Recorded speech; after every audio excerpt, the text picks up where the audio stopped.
মাল বেচা কেনাও ভালোই, সবাই পাইকাররা দূর দূরান্ত থেকে এসে নেওয়া যায়। তো নিয়ে গেলে হবে কি, মালের তেমন বেশি মূল্য পাওয়া যায় না, মানে দামের সাথে আর ইয়ার সাথে মিলে নেই। কিন্তু বাপদাদার ঐতিহ্যটা হিসাবে আমরা কাজ করতেছি, ধরে রাখছি, এই জন্য কাজ করতেছি আর কি। কিন্তু এটা কাজ করলে কিন্তু মূল্যটা আমরা পাইতেছি না। পরিশ্রম করে, কিন্তু পরিশ্রম অনুযায়ী কোনো টাকা, পারিশ্রমিক হিসাবে কোনো টাকা পায় না। সরকারের কাছে দাবি করছি অনেকবার, এটা কোনো ইয়ে মানে তিন হিসাবে অনেকদিন আগে, 4-5 বছর আগে 2-3 বার দিচ্ছি দরখাস্ত, এরপরে কোনো এটা কোনো আসে বলে, কিন্তু মুখে যা বলে তাই, কাজে কর্মে কিছুই না। আমরা আসছি রূপল থেকে মেলা উৎসবের জন্য, বৈশাখী মেলার জন্য মাল নিতে। দাম আগেতে প্রাইস অনেক বেশি, আগে যা নিতাম তার তো অনেক বেশি পড়ে, 5-10 টাকা একটা মালও বেশি পড়ে। আপনি কি রামচন্দ্রপুর থেকে আসছেন? এবার মালামালের দাম কেমন বাকি আসু বিষয়? এটার দাম অনেক দাম। আচ্ছা, নাম লিটন পাল, আমরা বোলাচং রুদ্রপাল পাড়ার। আমরা এগুলা বাপদাদারা করে আসছে, এই জন্য আমরা করি আর কি। তো এখন যে জিনিসপত্রের দাম অনুসারে গিয়েছে এগুলো করে পুষে না আমাদের, কারণ রঙের দাম বেশি, মাটির দাম বেশি, সব কিছুর দামই বেশি। এই জন্যে মনে করেন যে কইরা পোষে না, বাপদাদারা কইরা এসে আগের থেকে এই জন্য করতেছে আর কি। তো সরকারের কাছে আমাদের এই আবেদন, যাতে জিনিসপত্রের দাম কিছু কমিয়ে দেয়।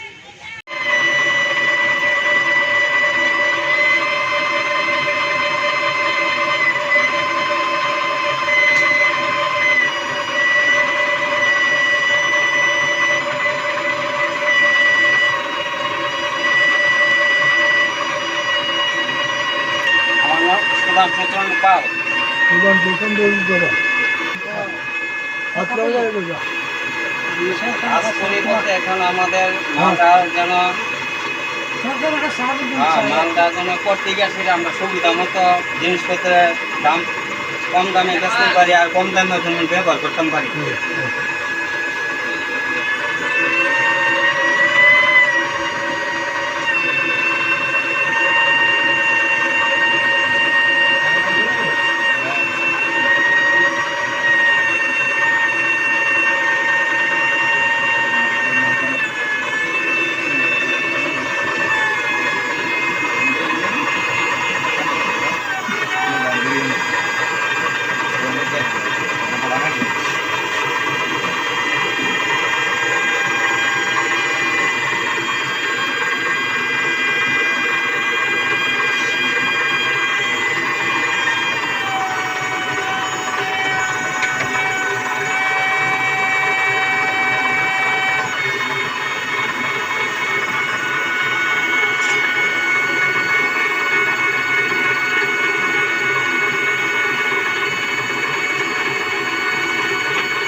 দাদা, এই পেশাটা আপনি কত বছর যাবত নিয়োজিত আছেন? তার পেছনে আমি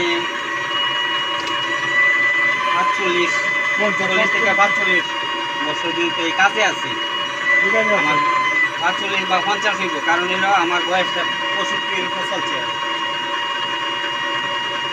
আপনি সরকারের কাছে কোনো চাওয়া পাওয়ার আছে কিনা? আপনি সরকারের কাছে কি চাইতেছেন বলেন? সরকারের কাছে চাইতেছি যাতে কাজের আমরা এটার মানটা বাড়ে বলতে চাহিদা যেমন পাবলিক যেমন বুঝে যে জিনিসটা ভালো, এটা আমরা ব্যবহার করি। আর সরকার বলতে আমরা জিনিসপত্রের কিছু জিনিস আছে, এটি যেন দাম কমাই দিলে আমরা ব্যবহার করতে পারি। যেমন রং আছে, যেমন আমরা জ্বালানি আছে, জ্বালানি করা এটি আবেদন কে সরকার কি আমার ইয়ে দিব আর কি করবো, যেটা তখন তো করছু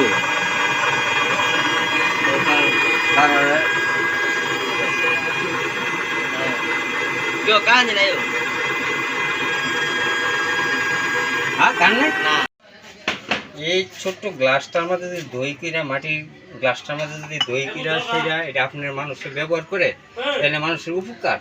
আর একটা যে প্লাস্টিক বা আপনি অ্যালুমিনিয়ামের যে জিনিসটির মধ্যে ধুই করতেছে সস্তা দিকে এটির মধ্যে ধুই করে এরা পড়ুয়ারা, কিন্তু এটি খাইয়া সেরা বরংস ডাক্তারের কাজ লাগে, মানে ডাক্তারের ব্যবহার করার লাগে, এই ওষুধপত্র ব্যবহার করার লাগে। তা আমাদের যেই জিনিসটি তৈরি করি কুমারের, এই জিনিসটি আমরা চাই যে মানুষ ব্যবহার করো, মানুষের কাছে আপনারাও সরকারও যেমন প্রচার করে যে না ভালো যেটা এটা তোমরা ব্যবহার করো, পয়সা যাক কিন্তু জিনিসটা সুস্থ থাকার দরকার আছে মানুষ। এই কথাটি আমাদের যেই আমরা তৈরি করি, আমরা এটাও চাহিদা বাড়বো, বরংস আমরা এটা বানাই সুবিধাটা হোম, আর সরকারও বরংস পাবলিককে ভালো রাখতে হবে। কারণ এটা কিন্তু ব্যবহারে ভালো হইলে মানুষের সুস্বাস্থ্য ভালো থাকলে এটা কি লাগে, স্বাস্থ্য ভালো থাকলে হ্যাঁ, যেমন আমরা মাটি আনি, মাটি আনতে গিয়ে সেটা মাটির মধ্যে পয়সা বেশি দেওয়া লাগে। কেমন পয়সা দিতে লাগে, এই মাটি নিতে আছে আপনার ইট খোলার মধ্যে, এখন আমরা মাটি পাই না। আমরা যে মাটিটা পাইতাম যে এটা ইট খোলার মধ্যে নিতে আছে এটা আমরা দামটা কিনুন লাগে, সময় অনেক বেশি দামটা কিনুন লাগে। আর জিনিসপত্র বেচতে গিয়া রঙের দাম বা অনেক জিনিসপত্র কিছু কিছু জিনিস আছে এটির মধ্যে আমরা খরচ যা বেশি, এতে করে গিয়ে আমরা এটা কথা বলতেছি বিক্রিতে গিয়ে। এটা যেমন সরকার একটু মাথায় রাখে আমরা